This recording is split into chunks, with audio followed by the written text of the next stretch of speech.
everybody. I want to talk about Silicon Valley, my hometown. It's where I grew up, and of course that's a rare entity. Most people in Silicon Valley came from elsewhere. But it's also where I've been working, and I've been excited about the technologies and the tools that we've developed in Silicon Valley, what has spread out to the rest of the world, and I want to look about what made Silicon Valley happen. And I want to take a simultaneous close-up view and distant view, because the details and the big picture simultaneously give us an understanding that brings us new Silicon Valleys. Now, one part about Silicon Valley, of course, it's all about technology, exponential technology, ones that change rapidly. We're all used to it. It almost becomes invisible in our lives, that you have technologies which, what we have today is 10 times more powerful than what we had a few years ago. What you store today is 1,000 times as much as you might have stored 10 years ago. And of course, with these exponentials, the nature of them is every last step is larger than the steps that came before, in some cases larger than all the steps that came before. We carry around devices which, in our pockets, we have more computing than the entire Earth did just a few decades ago. But we need to dive into not the technologies, but the attitudes. And if we go and look at the start of Silicon Valley in the 1950s, and notice that the 1950s is in the middle of this exponential chart. Exponentials existed before it. But what caused us to exist? Well, it was not the technology, it was an attitude. These are the founders of Fairchild. And their attitude when they started out was desperate and delusional. They thought that people are going to want an integrated circuit, even though integrated circuits hadn't been invented yet. Not only did they think people wanted an integrated circuit, they started building it, nobody wanted to buy it, and eventually they made a decision, all right, we better start offering it for less, so maybe somebody's going to buy it. It was the ultimate startup example. But when you look at what they did, notice something. It was a team that brought together ideas from multiple fields. Gordon Moore, Moore's Law. He talked about how part of their technology came from film, which at the time was already a decades-old technology. Jay Last, he's working on a technology, he's working on transistors, he didn't even understand what they were when they started. It was a group which had multiple skills, multiple abilities coming together. And when you look at what technologies they were using, Gordon Moore, he knew how to do glass blowing. That is a thousands of years old technology. Gene Kleiner, Kleiner Perkins, the first venture capital firm, he was there and he was a manufacturer. Multiple people working together using old technologies. And that's the exciting part about exponential technologies. True exponential technologies are old, 10, 20, 30, 40 years old. And these technologies include ones which are today becoming widespread, not just computing, but robotics, the artificial intelligence, the AR and VR, which started off in the 1980s, and now people are starting to see it commercialized. And let me talk about the properties of some of these exponential technologies. One property is that when they start off, they don't exist. Again, somebody's dreaming them up. Somebody hopes that they'll exist. Or perhaps a science fiction writer gave us a vision. We dreamed about having real-time translation 50 years ago. But even in 2012, when the Vulcan president got to meet with her, it wasn't really possible yet. DARPA, a research agency in the United States government, had spent $80 million buying a set of services to get real-time translation, and after $80 million, they had something which is 80% accurate. Not good enough for anything. And people were dreaming that it was going to come into existence, but somebody had announced a demo, it never happened, another demo. People got cynical. And so 3 years ago, when Skype announced that they're going to have real-time translation, everybody is looking at that, all the experts, and saying, yeah, we've seen this announced before. Except for this time, things were a little bit different. They announced a demo, people started using the beta. Suddenly it went from a dream to, hey, it's out there. And you know, there's 2 languages available. Slowly and surely, there's 4 languages, 8 languages coming out. But we get used to it. We sometimes don't even think about the amazing part of where it is, because each new announcement, each new variation, what Google announced last year wasn't just one language. They announced the possibility of hundreds of languages being able to be done. And so just in the course of 4 years, we go from thinking that something is impossible, or at least it's not impossible, but it's not done yet, to suddenly it exists. But of course, it's not sudden, it's decades old. Similarly, robots, humanoid robots. Again, we dream about them, we see them in science fiction, but when the reality came out, the reality disappointed us. These things barely passed the test of being able to do anything at all. And year by year, these not impossible robots got a little bit better, but of course it looks like toys. Why do we even need to have them? Well, of course, we actually do need to have them. For example, if you look at a situation like the Fukushima disaster, where brave responders went in there, they had to climb over rubble, they had to go upstairs, open doors, turn valves, shut it down. We don't want humans going into that environment. We'd rather have a robot doing it, but that robot is going to be able to have to do all of these things. Well, that same agency, DARPA, was saying, okay, maybe this time around, we don't know who's going to build this. We're not going to pay somebody $80 million to build a robot, which is perhaps 80% effective. No, they decided, let's create an ecosystem. Let's have a competition. We don't know who's going to be showing up. So that's what they did.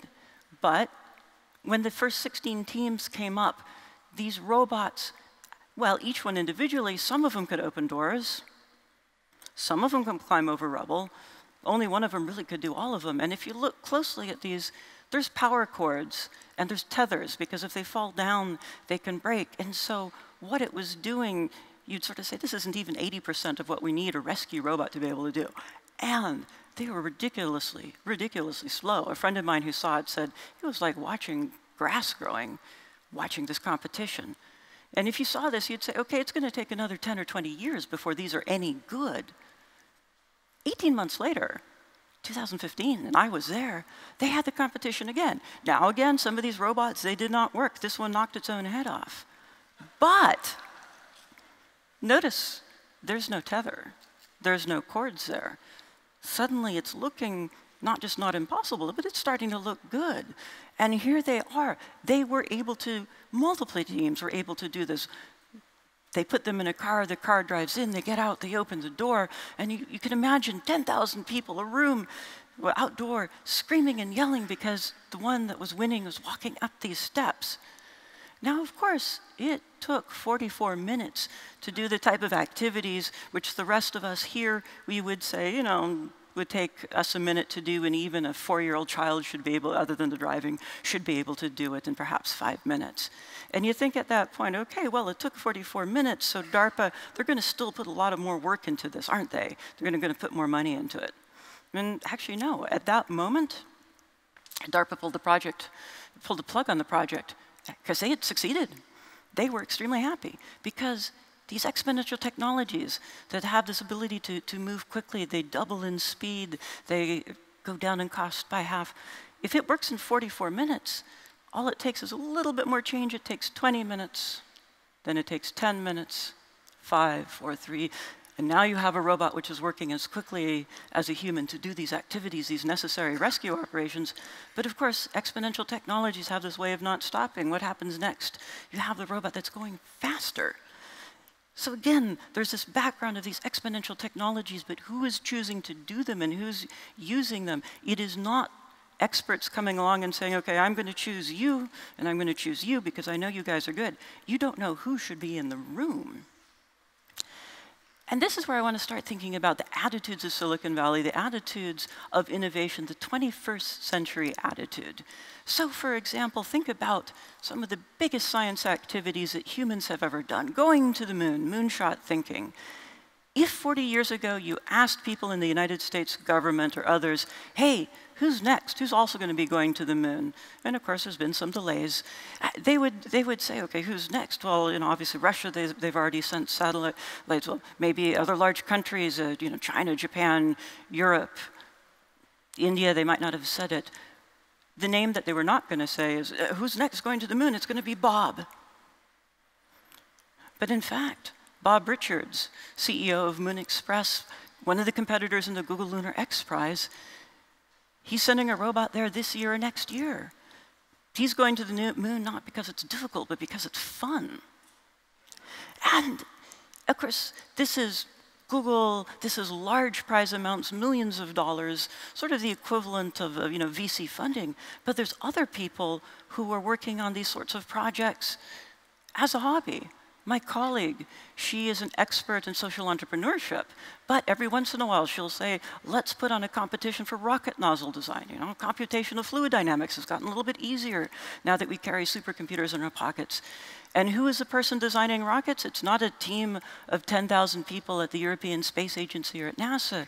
It can be college students building these things.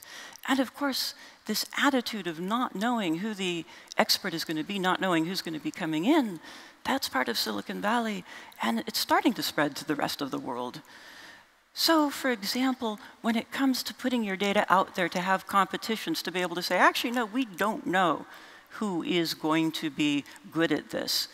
Because it is a failure mode of experts to think, oh, we know who's going to be in the room. In this case, this grand question of physics, if you'd asked the physicist who is going to solve this problem, who's going to come up with a better algorithm, they would have said, well, of course, physicists. Maybe a mathematician, perhaps an engineer. They wouldn't have thought that. They would not have thought a graduate student, a glaciologist, somebody out there in Greenland looking at glaciers. But they tested this hypothesis. They said, well, we don't know. Let's see what happens. And what happened, yes, is that they discovered that they discovered that the people who could solve this were people from outside of their own field being brought together. Now, that's one of the failure modes of expertise, to think, oh, I know who needs to be in this room. I know ahead of time. Another failure mode of expertise, or just the nature of expertise, is that when a new project comes up, the original builder, the original team, well, there's only one of them. In fact, the technology might not be exponential, it might not spread. I remember as a little girl thinking about submarine, I ended up becoming a zoologist, the idea of being able to go down and observe the deep underwater life forms. But read about it in National Geographic. Who could do that? You had to be Jacques Cousteau. And of course, he had a very good eye for going and looking at the natural world, but we were limited to his vision. We could only dream about doing it. We had to wait to find out about it happening. But then, after decades, it's changed. We're not limited to the imagination of one explorer, but to millions, because the expensive tools of exploration have become toys for exploration. Which means that we can do, well, what do you want to do with these? Anything you want, including testing pollution, looking at fish population, coming up with ideas that original people building submarines wouldn't have thought of.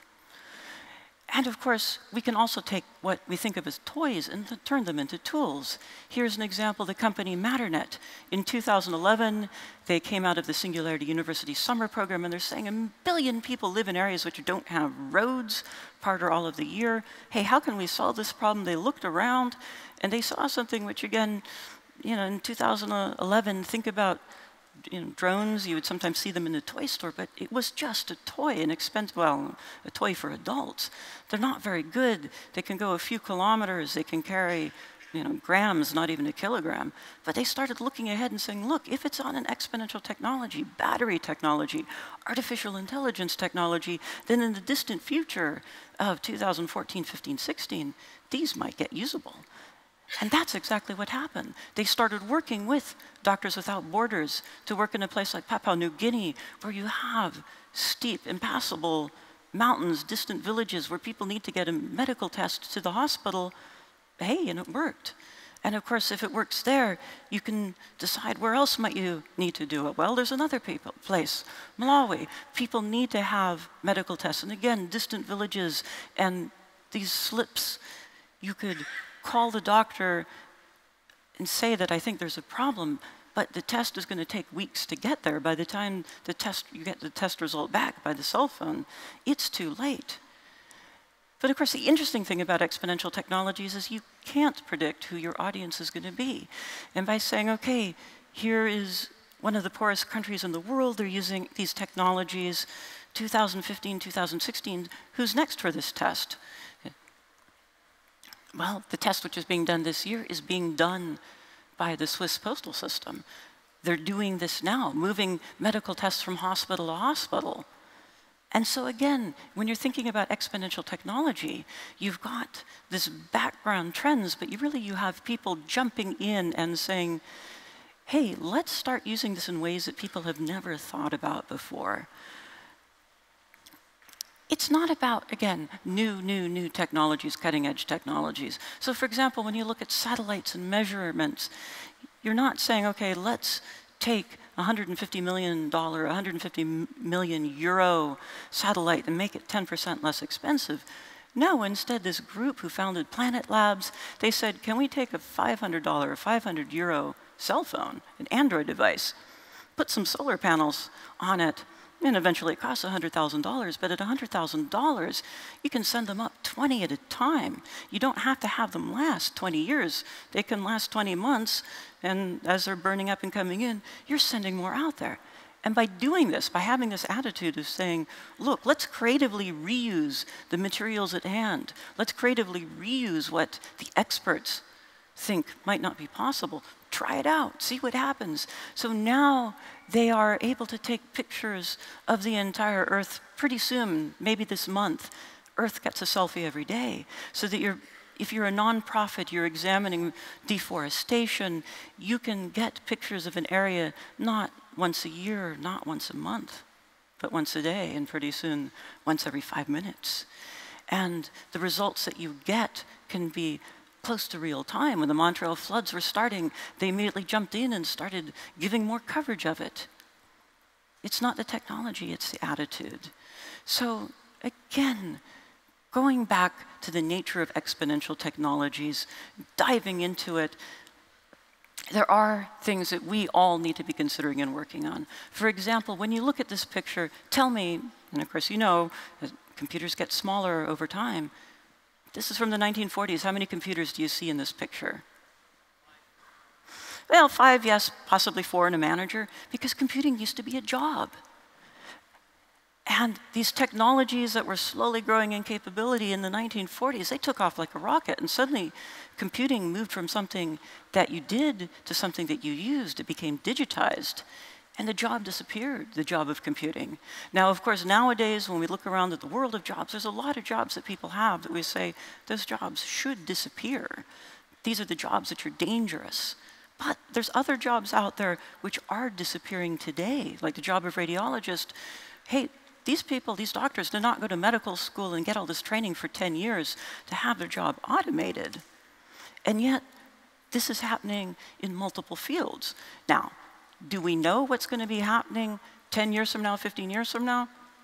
Absolutely, no, we do not. But given the predictions of some people saying that multiple jobs are changing everywhere, that it could happen globally, well, I call it economic climate change, or at least the possibility of economic climate change. But when we talk about this, when we talk about the future of jobs, let's consider the 20th century attitude versus the 21st century attitude. Because when you're looking at, say, for example, climate change, yes, you also have uncertainties. And of course, when it comes to jobs, you already have some of these as well. But with climate change, we just had COP21.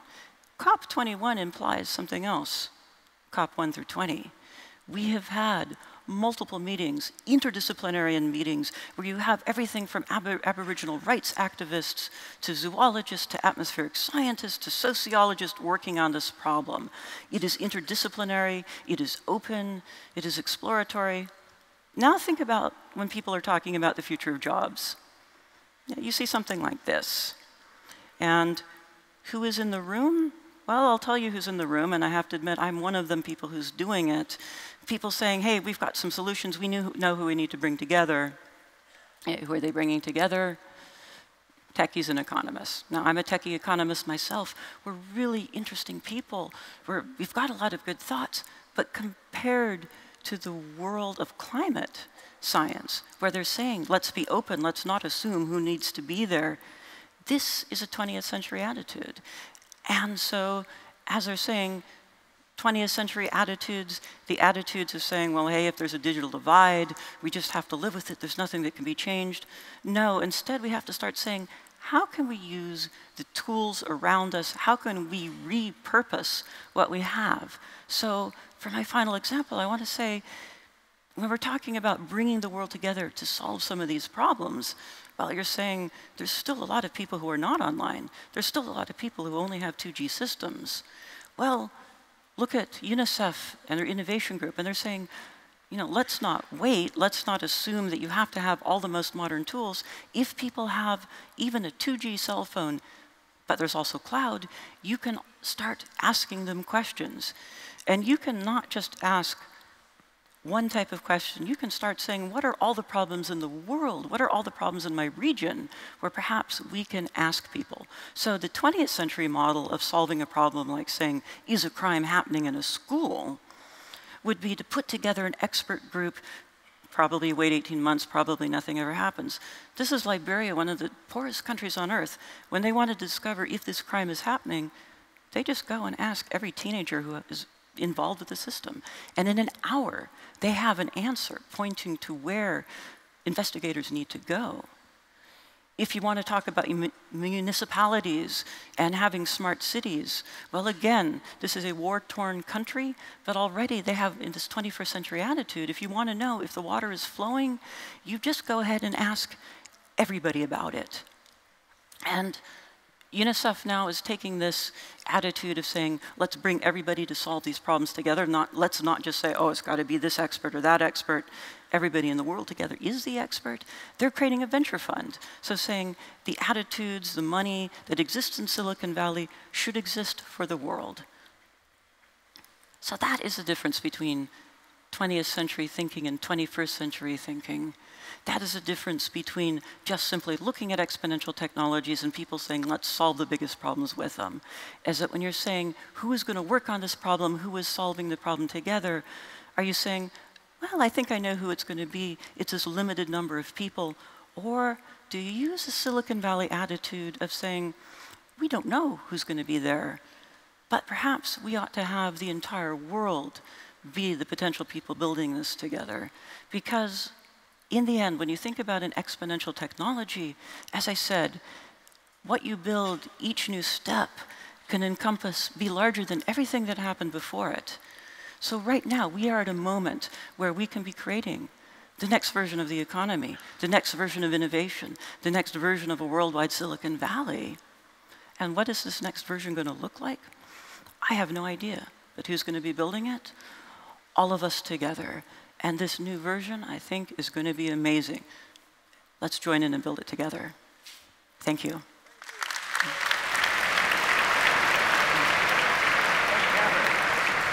Thank you, Kathryn.